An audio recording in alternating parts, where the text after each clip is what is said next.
Yo, what's going on, guys? It's Houston Sports Talk back in the video today. And the San Diego Padres have signed Nelson Cruz, DH, 42-year-old, to a 1 year, $1 million deal. It's crazy how good of a hitter he still is at 42, man.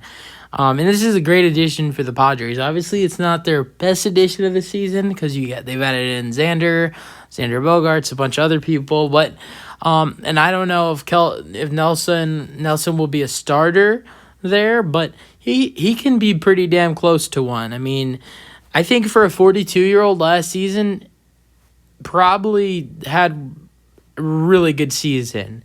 10 home runs, 64 RBIs, and a 230-something batting average for a 42-year-old is really good. And, if he can, bring that stuff that he brought to the Nationals last year in a short amount of games, too, only played 124, I don't know. This Padres team looks a little bit more scary than it was before.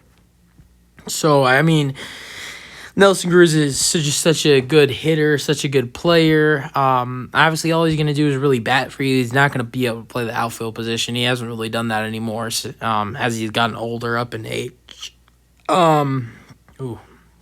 But anyways, yeah, this just makes the Padres even better. Right now, they're my pick to not win the World Series yet. I think we have to see how they look as a team. But right now, they're my pick to make it to the World Series. I mean, we're talking about a team that made it to the NLCS with just Juan Soto and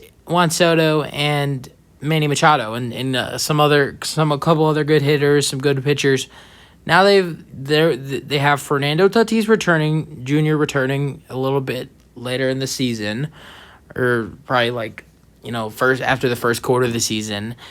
They added in Xander Bogaerts. They've added in a couple other pitchers, and now they've added in Nelson Cruz. This team just is getting This team just gets scarier and scarier by the second. I just wonder how good the team and the team just. There's so many reasons why they can be even better than they're supposed to be. Juan Soto did not play that great in the playoffs. If he gets hot, he's dangerous. Manny Machado, you got Fernando, you got Xander Bogaerts, one of the best hitters in baseball. And then you got so many more players. I mean, Jake Cronenworth. There's a bunch of other good players on the Padres. Pitchers, you got Yu Darvish, you got Joe Musgrove.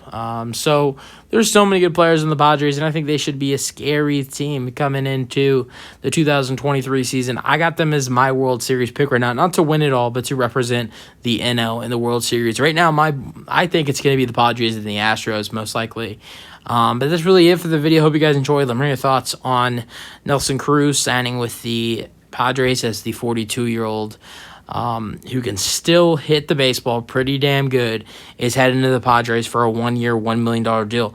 And I don't know, if I had to guess, I would think this would probably be his last year, especially if, I'm not gonna say that the Padres would beat us in the World Series, but if they were to, I'm acting like this has already happened. I'm already a matchup. But if the Padres and Astros were able to face off in the World Series next year, and I did get the prediction right, I think if they were to beat us in the World Series, I obviously think Nelson Cruz would head into glory and retire. I don't know if it changes anything if the Astros were to beat the Padres in the World Series, if that were to happen at all. But I think if a good year happens with the Padres, they're a good team, like they're supposed to be. Like a really good team. I think this could be Nelson Cruz's last year, and then he's 42. I think is he nearing 43, or maybe he just turned 42? I don't know. But yeah, I'm really excited to see how the Padres look next year. They're going to be one of the most entertaining teams to watch in baseball for sure. That's really it for the video. Hope you guys enjoyed. Let me know your thoughts on the video and the signing, and peace out. Let me know your thoughts.